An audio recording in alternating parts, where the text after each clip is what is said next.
By the time an opportunity actually makes it to your timeline, it's almost always too late. Think about every viral opportunity with drop shipping, real estate in 2010, the crypto window, and now we are having the AI gold rush. Every time these opportunities became mainstream media, people who have actually made a lot of money out of it are already on their way out. So most times people just jump into opportunities for the crumbs. So today I want to actually talk about the kind of opportunity that you can actually win with. Because I believe that everyone desires type of opportunity that levels up the quality of your life and your experience. Because I believe everyone is looking for that quantum leap. Everyone is looking for that next level type of opportunity. There is a way to identify these opportunities, and most people miss out of these opportunities, even though that it is right on their desk. Before I get into the definition of any terms, this is the Transform Network. This is a place where you get information that will help you to advance in your purpose, practical information. So the background of the story is that when I was younger, I was pretty shy and timid, and there were lots of opportunities that flew over my head. And then eventually I grew older, and then I started seeing opportunities even before they happened, but I didn't have the capacity to take advantage of those opportunities. I didn't know what to do with them. And then I saw people that were not as, will I say, maybe not as skilled or maybe not as knowledgeable or aware as I am, take advantage of opportunity, different types of opportunities, and they made the best out of it. Why? But I saw it first. So there's a balance between the opportunity and your capacity as a person, and there's a balance between acting out of your emotions and out of your convictions. So the first thing I want to address is that I usually was blaming the opportunity that, oh, probably this opportunity was too big, or this opportunity didn't come at the right time. It was the opportunity that was a problem. But as I grew older, as I understood purpose and I understood how life actually works, I realized that my fundamental problem was that I was making decisions based on emotions, based on fear, uncertainty.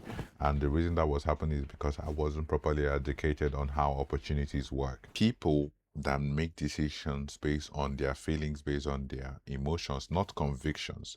These are the worst type of CEOs. These are the worst type of business owners. When I started understanding purpose, I realized that there are different aspects of your life where they have to operate independent of emotions, and your decisions are one of them. Your emotions are just information. They're just biological information. Fear, anxiety, all of that. They're just biological information. You acknowledge them, you thank them for coming, you do your vote of thanks, and then you make your call anyway.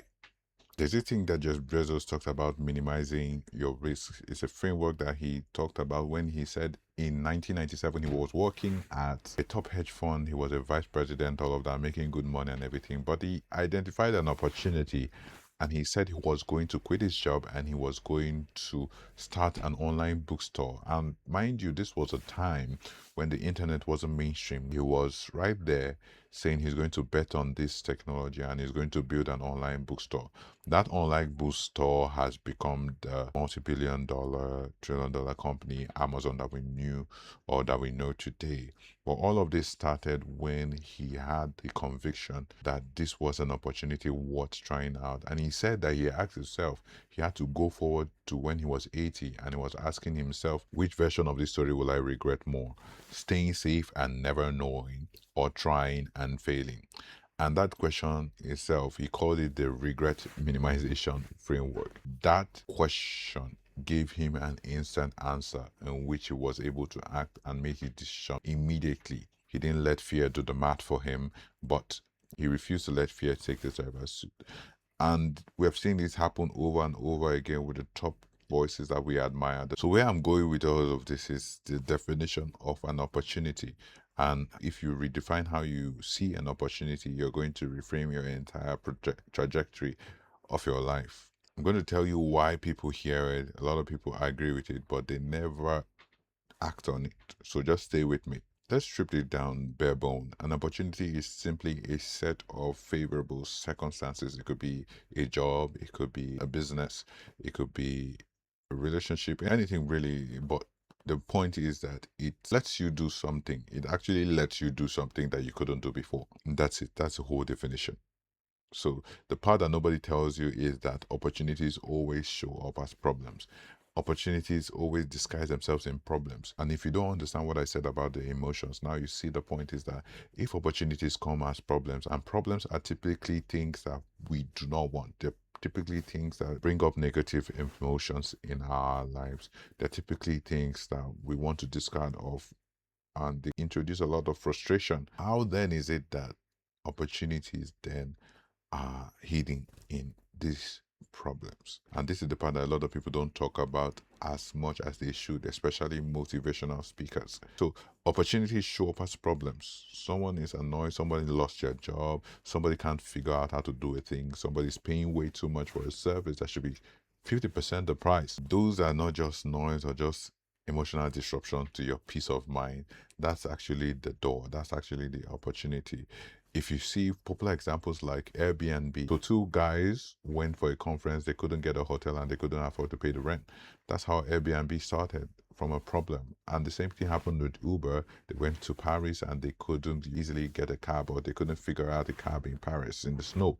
So those problems were easily translated into companies, because that's the fundamental law of entrepreneurship, that a business is created, an organization is created to solve problems. And that's the definition of an entrepreneur. And an entrepreneur is simply a person that creates an organization to solve problems, to create an organization to provide solutions to problems. That's who an entrepreneur is. So if you start training your eyes to see problems as opportunities or see problems as offers, your whole life is going to change, because the whole world is overflowing with problems. Before you started watching this, before you started listening to this, you were dealing with some problems. There are problems that you're going to deal with after. The human frustration is a never-ending sea. It's going to keep on happening over and over. There's so many problems to solve, but every single piece of those problems are opportunities. And Mike Murdoch said something, and I hear it over and over again from teachers and my mentors. And he said that you will only be remembered for two things: the problems you solve or the ones you create. The problems you solve and the ones you create.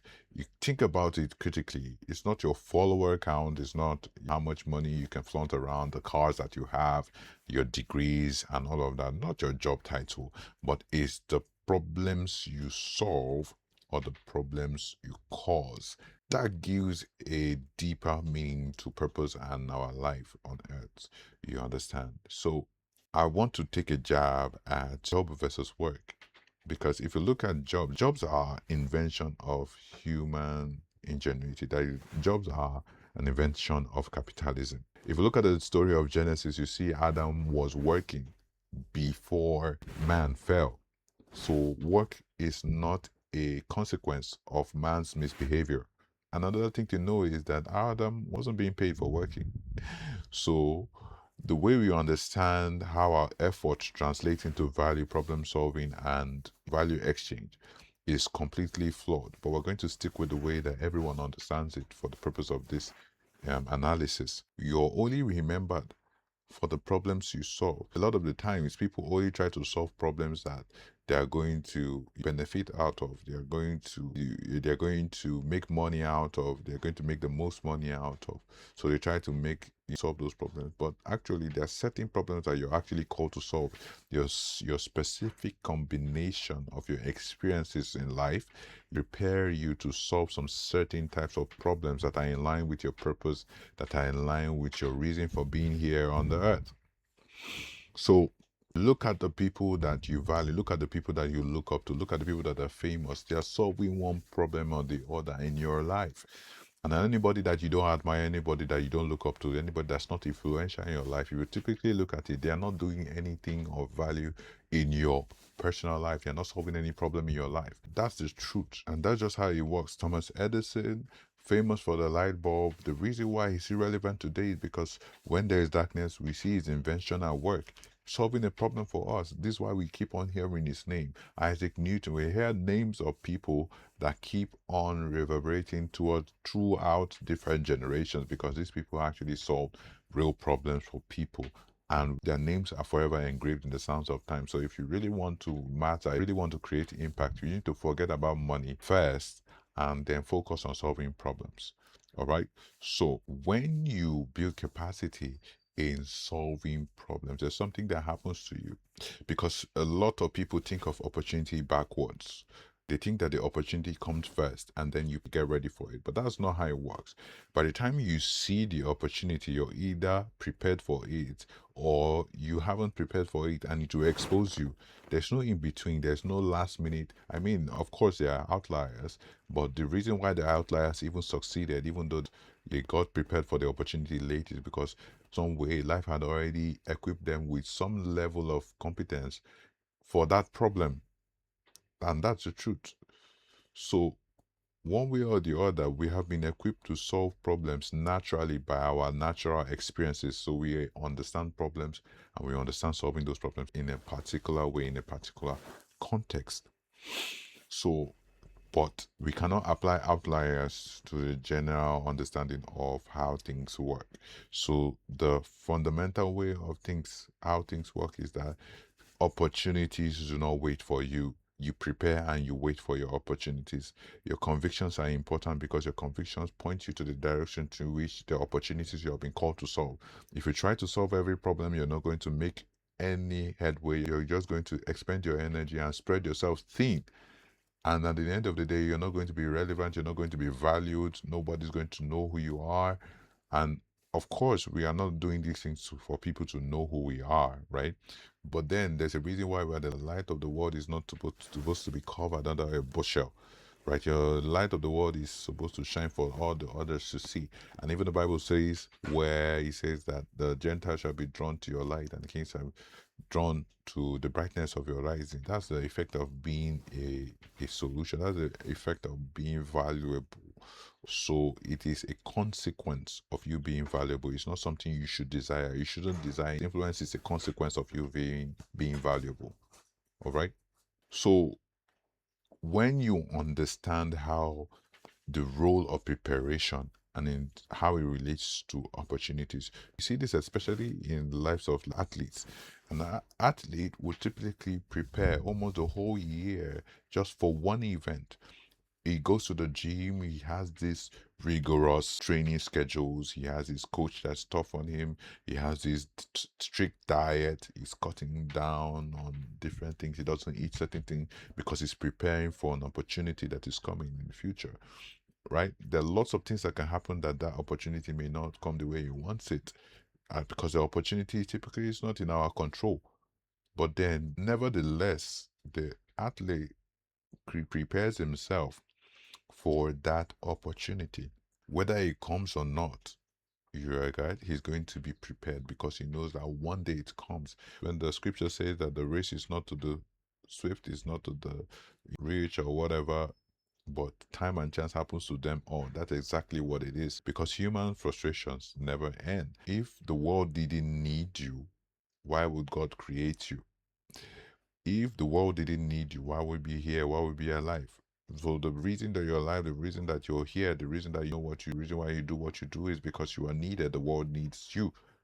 And the world doesn't need you to come to be pretty. It doesn't need you to come to just come here and create problems for the world. The world needs you because you're a solution to some form of problem.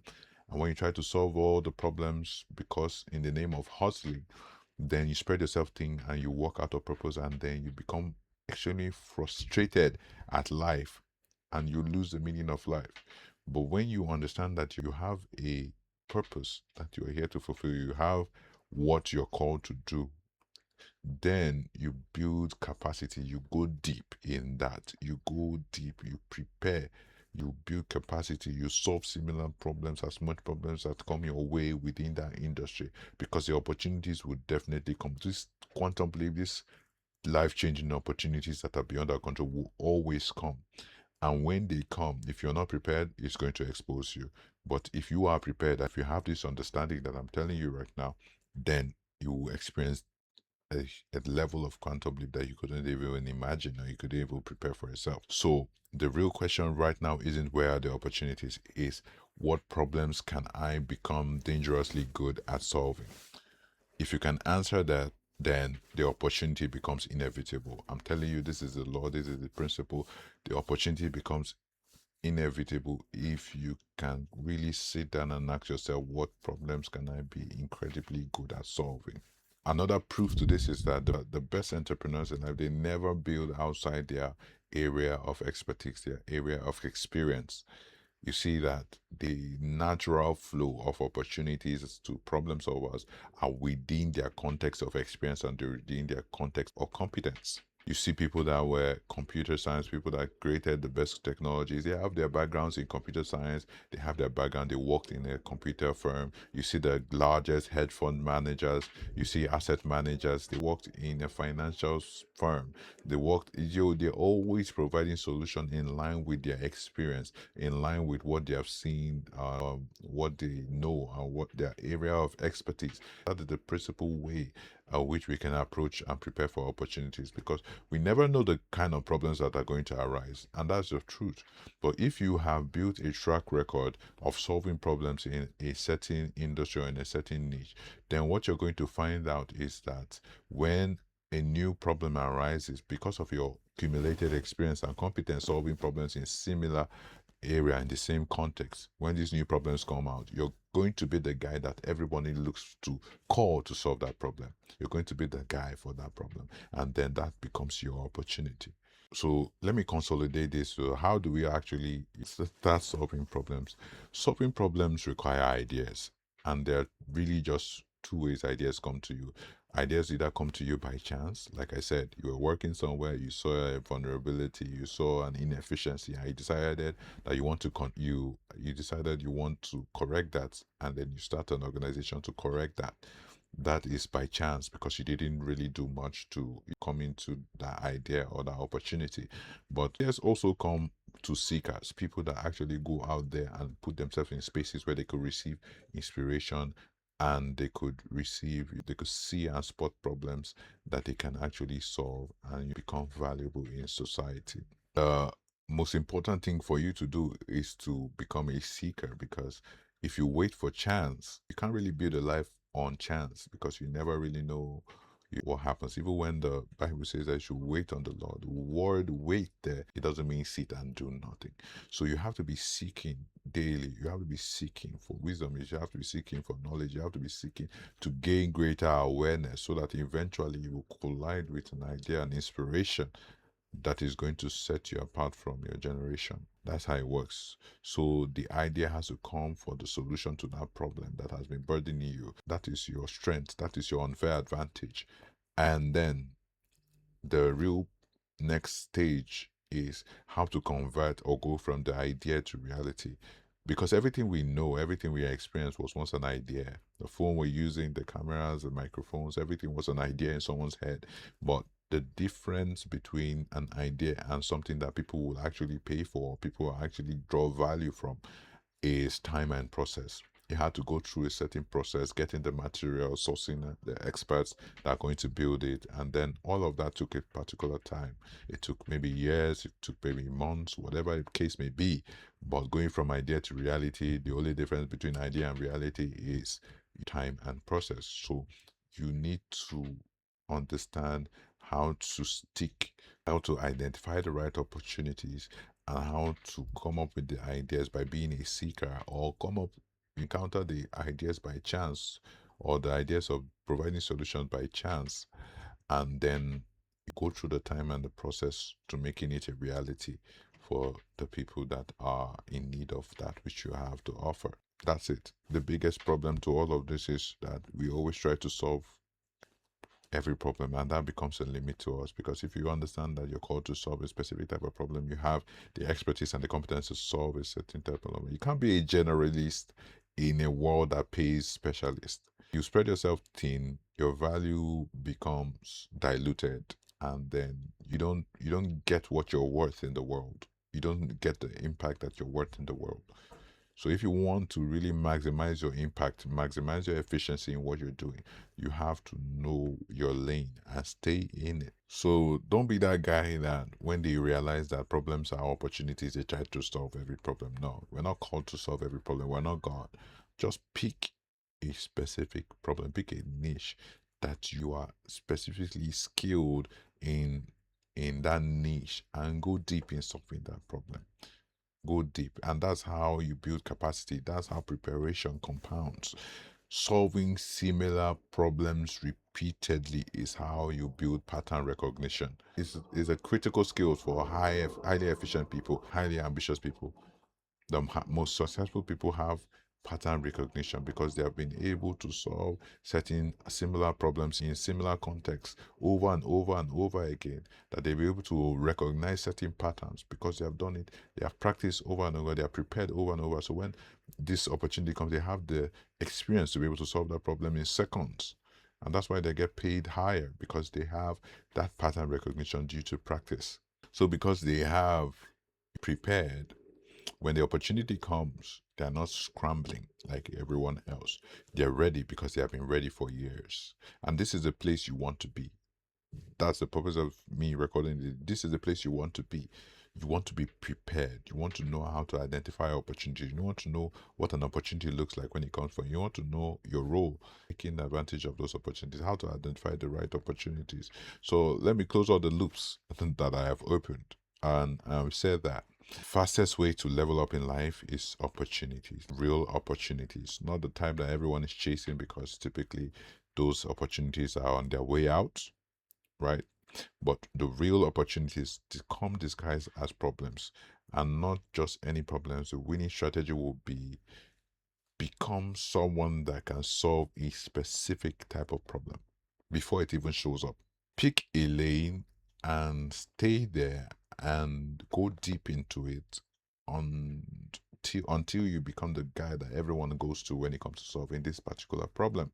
When you're on this lane, acknowledge your emotions, feel the fear, but don't make decisions based on the fear. Stick to it. I'm telling you, these are principles that will keep on working even after we are no longer here. So, if you have this understanding, you make decisions based on this understanding. You don't make the decisions based on your emotions moving forward. And that's the whole thing. That's the part. It's not flashy, doesn't go viral on its own, but it works. And it has always worked. Live case studies I've mentioned in this episode. So to still be working when the next opportunity comes, when the next gold rush starts, or when this current AI opportunity has gone off. But right now, AI is what is trending. And you need to look at that. You need to come up with your AI strategy as a professional. You need to come up with an AI strategy as an entrepreneur. I have my personal conviction about that. So you have to see what works for you in the area where you want to solve problems, in the area you want to come up with solutions for the world. And I assure you, if you do all these things that I've mentioned, then you're going to stand out, then you're going to make a name for yourself and create the most impact that you could create in your life. So if this hits you anywhere, just come and tell me what problems you're becoming dangerously good at solving, and I will see you next time.